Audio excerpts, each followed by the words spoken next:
el video de hoy vamos a hacer un unboxing de la casa de Mini Barbieland. Estoy armando una colección.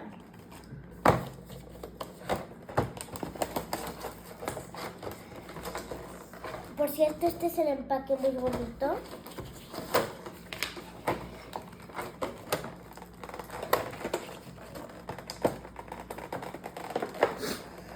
Siempre batallo. Mira.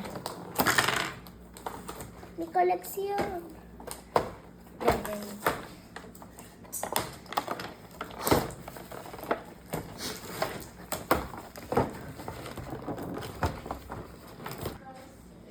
Ok, ya me ayudaron a abrirla y este es el pack misterioso.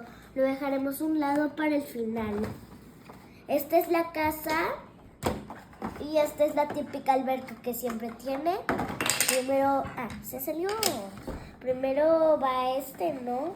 Viene el empaque que era como por aquí. Así era. Este, no se preocupen, se vuelve a poner.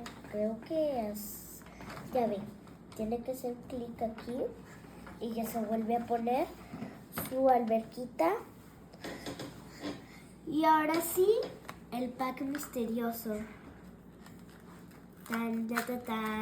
Leche con pan. Y lo que viene en el pack misterioso es la Barbie, una tortuga y esta madera. Y la podemos poner donde queramos. Y esta va a ser amiguita de ellas. La tortuga la pondré aquí. Bye. Miren.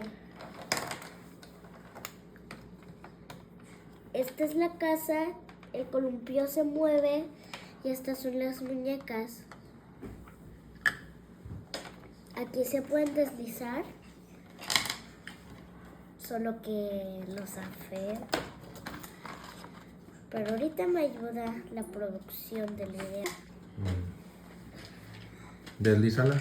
¿Otra vez? Wow. Ahora enseño la tortuga. Está Mini. Creo que la puse al revés. Esto era así.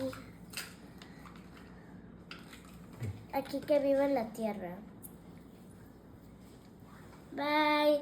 Saludos. Bye. Suscríbete al canal y dale like. Y comparte. No te olvides de mis redes sociales que son TikTok e Instagram. Ahora sí, bye. Adiós.